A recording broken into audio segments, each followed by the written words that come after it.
Yeah, I didn't think we were gonna send it as far as we all did.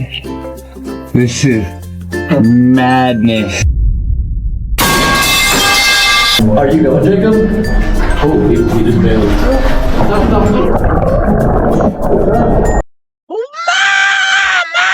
He intended to explore a narrow passage called the Birth Canal, but he mistakenly turned the wrong way and became stuck upside down.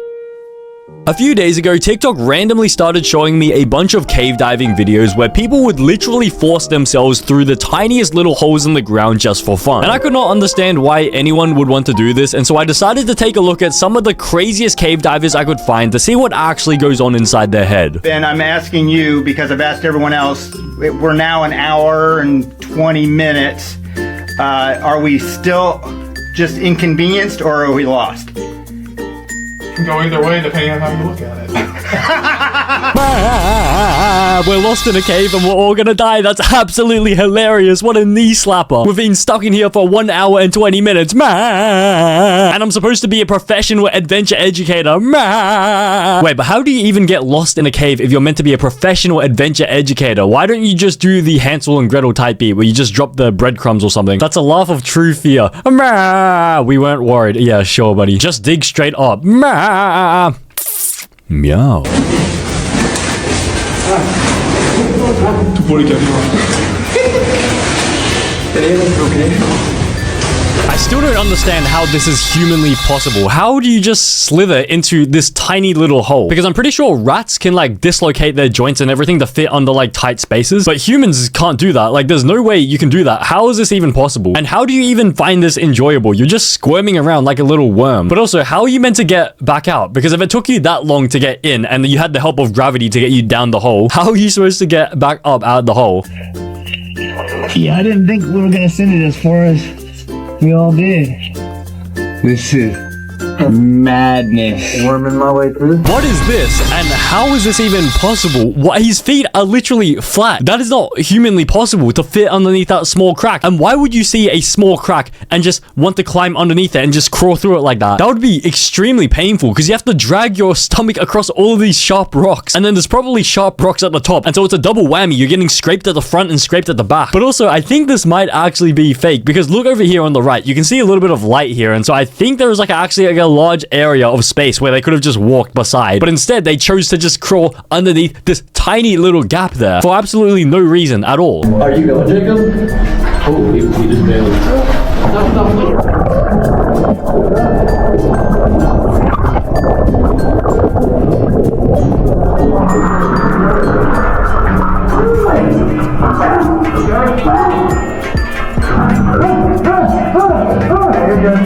Bro, he's obviously not good. He's panicking. What are you gonna do to help him? So we start the clip in this unusual position. So this guy's already in some tiny cave with water filled to the brim. He only has this little air pocket of breathing space. And I'm pretty sure his friend is snorkeling behind him instead because maybe he's claustrophobic. And suddenly they collide with each other and they just go underneath. Like, I think everyone just starts panicking and the whole camera goes underneath. So this is a little bit scary. But then they make their way back up and then this guy just starts going sicko mode. He just starts panicking. And look at his head. So this is, wait, is this his head or is this his head? I can't even tell. But there's only a tiny little bit of breathing room for him. Why would they continue walking? Because it looks like this has been going on for like maybe 100 meters worth of cave. Why would they continue going down this path if they can see it's not even getting any bigger? Like the air pocket is still staying the same. In fact, it's actually getting narrower. That's why I feel like these cave divers, like there's just no sense of logic in their brain. Like there's no logic because if you're going down a path and it doesn't look like it's getting bigger, why would you continue going down there? But there was just one possibility. So maybe they were just walking down the cave like usual and then it started flooding, like filling up with rain and it's now up to the top. But I highly doubt that. It makes me unbelievably happy knowing I don't have to go cave diving. No one has to go cave diving though. It's not even like it's a paid job. It's just a hobby. What an enjoyable hobby. Yet, how does anyone enjoy this? How is this any fun? Getting soaking wet, just swimming through caves and you only have a little tiny air pocket. And then meanwhile, your friend is claustrophobic and he starts just going sicko mode in the background. It was an earthquake, I'm pretty sure. Right. If it was an earthquake, I feel like they wouldn't be alive.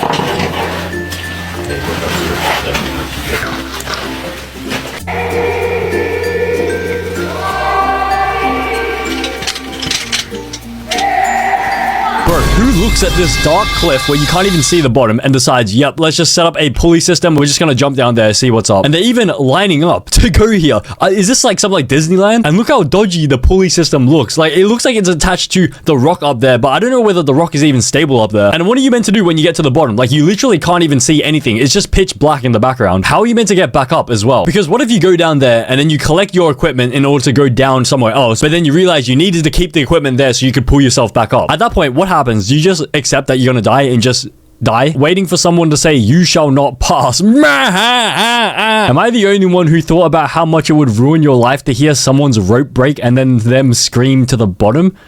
I think you are the only one. You should play Tell 'Em by Snot. What an odd request. Why Tell 'Em? Like, why this specific song? On November 24th, 2009, an experienced spelunker named John Edwards entered Nutty Putty Cave in Utah. He intended to explore a narrow passage called the Birth Canal, but he mistakenly turned the wrong way and became stuck upside down. Rescuers worked for 27 hours to free Edwards, but they were unsuccessful. He died of cardiac arrest due to the strain placed on his body by his inverted position. Bro, does this AI have brain damage or something? Anyways, this seems like a very horrible way to die. I don't understand how people can know about like these ways to die and still decide to go into the caves knowing that this could happen to them. Because this guy was stuck here for 27 hours upside down and then he just had a heart attack and died. That is horrible. And honestly, I feel like this mistake could happen to anyone because I think this guy was a professional cave diver and he still made a wrong turn somewhere and he ended up in that little thingy. And so if mistakes happen at the highest level and result in death, how can you feel confident going into the caves and doing the caving stuff? Also, why is the cave called Nutty Putty Cave? That sounds like a bit of a troll. Nutty Putty, it's like a Disney movie cave, no? Here lies John Edwards died in the Nutty Putty Cave, skull emoji. Yeah, wait, that's what I'm saying. It just seems like a bit of a troll name to name a cave Nutty Putty. I will never die in a place called Nutty Putty, skull emoji times 3. Yeah, this is like, why would you name it Nutty Putty? What we do when a caver gets stuck. Someday someone else will find the body. Great, so we're just gonna leave him there and give him the Nutty Putty special. But this time, instead of the actual Nutty Putty incident, everyone's just gonna whip out their dinglings and we're all gonna nut in his face as he slowly starves to death. Also, I feel like this might be slightly racially motivated because why are you sacrificing the black guy? سند ليش قاعد هيك؟ سند بسم الله الرحمن الرحيم سند بسم الله الرحمن الرحيم اسمع السند اسمع السند سند كيف انت هيك سند يا بسم الله الرحمن الرحيم بسم الله الرحمن الرحيم جهتك بالله رجع بسم الله الرحمن الرحيم جهتك بالله بقول لك بسم الله الرحمن الرحيم وقع بسم الله الرحمن الرحيم بسم الله الرحمن الرحيم Okay, what is this dumb man acting here? So allegedly this guy has been possessed. After they've been going cave diving, they reckon this guy is possessed because his eyes are like that. But you know what else can cause his eyes to be like that? I think this guy is secretly high as a kite. This guy looks high out of his mind. And I think he's just disguising it as being possessed so that he doesn't get called out because maybe it's against his religion to be like doing drugs or stuff. And then they point at this random monster that's just chilling in the bottom of the cave and they're going shh, shh, shh.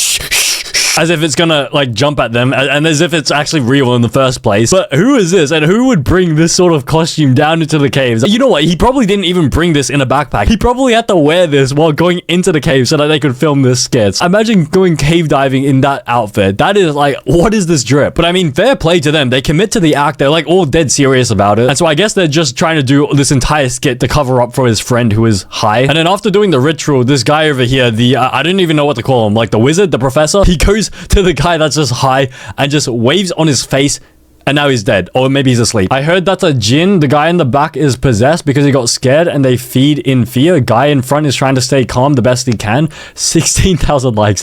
What is this guy? Is this some sort of like role-playing kinky type shit that like, I'm unaware of? Dude greening out in a cave. Bro, that's what I'm saying. Look at him. Like, this is 100% a cover-up for him. They're doing this entire skit just to cover up for him. So Chris and I are in a cave that was mapped in the 1980s. And if you look at the map, at the end of it, it says continue to sump, which means that the passage eventually fills with water and there's no more cave. But we had a friend inform us that if you're willing to get a little bit wet and ignore the map, there's lots of passage beyond the sump.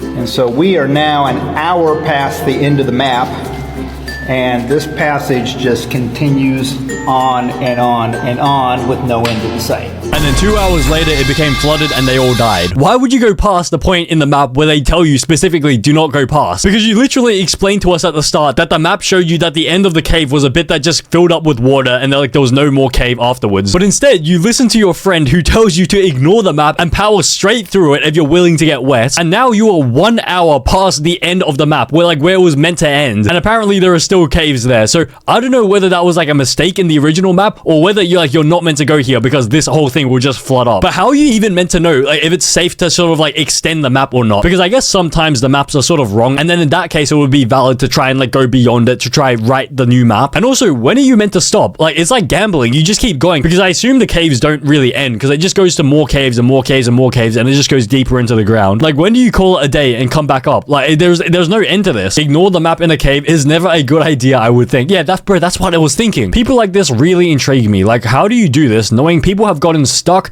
died, and mapped so long ago? I would die. Meow. What happens if for some reason you get stuck or injured in the cave? Is there mobile reception to call for help? Do rescue teams come in to assist? Bro, are you dumb? Do you really think there is mobile reception 200 meters into the ground? So it started with the landowner finding this hole in the ground. And it led to this 60-foot pit, which led to this hole the size of a cantaloupe. So we started moving rocks with a 4-to-1 hauling system. For the bigger rocks, we used more persuasive means. And when that didn't work, we dug out underneath it until we had a hole big enough for a body. But that rock was still in the way, so we moved it. First of all, why are you calling this a virgin cave? Is this what you're meant to call a cave that hasn't been entered yet? Second of all, how do you see this massive drop and decide, I'm gonna go down there, I'm gonna jump down there? And third of all, how do you see this tiny little hole the size of a cantaloupe, in your own words, and decide to remove all the rocks around it to try and destabilize that area? Because if you remove everything and you try to crawl through it, doesn't that mean it's like less stable and it could collapse on you? But I guess it actually worked because they removed some of the rock and now they're just gonna climb into this little tiny hole. Also, how do you feel safe doing this digging around underneath this massive rock that could just fall on your head at any given moment? That pool of water is 5 feet deep. The reason I know that it was because the last time I was in this cave, I slipped and fell into that pool of water. Great. Now, what am I meant to do with that information? I did not ask you for that information at all. How is that meant to help my understanding of cave diving at all? Good to know. I woke up this morning wondering how deep a random pool was. So this is a cotton ball cricket. And basically it's one of those giant cave crickets that I've been showing, and he died, and you see his legs sticking up, and fungus is growing on his body. Great. And I do not care. Nobody asked you to show us this. That is disgusting. Like, look at it. How does it even exist? A cave cricket. Look at his legs. And apparently this is all fungus. What job do you have? I'm a desk monkey processing applications. This is my hobby. Oh, okay. I thought this was his job. Nice. How do I unsee this? Okay, I've seen a lot of strange things in caves before. But how in the heck did 2 full-size tractor tires get into this passage? How does a human struggle to get through the tiny little cave passageways, but then a tractor tire, just ends up down here? How does this even happen? Like, there is no way. Unless someone intentionally brought it down here as a joke. But this is not really a funny joke. That's hilarious. I don't know, it's not really that funny. Because imagine cave diving and just going through the tiny little passages, and then suddenly a huge tractor tire just comes from behind and completely crushes you as you're trapped in this tiny little passageway. You wouldn't be able to get out. Like, you'd literally be trapped in there. All because of this stupid tractor tire. This question comes up quite frequently on my account. Besides the stunning beauty that I find in caves, there's also the thrill of discovery. More people climbed Mount Everest this year than have ever been in this cave passage. And you just never know what you're going to see around the next corner. Okay, to be fair, I sort of now understand, like, after watching a ton of these TikToks, I think I sort of understand why people enjoy cave diving, because I'm starting to realize that nobody enjoys, like, the bits where they like just squirming around in the little passages, but they do it so that they can get to these open areas underground, which are sort of like undiscovered pockets of scenery. And so I think that's sort of valid, because I wouldn't mind being in this cave, just having a look at the caves and stuff, but I wish I could do it without like going in the little holes. But I guess the only way to enjoy this sort of scenery and the beauty of nature is to risk your life going through these little holes, including your mom's.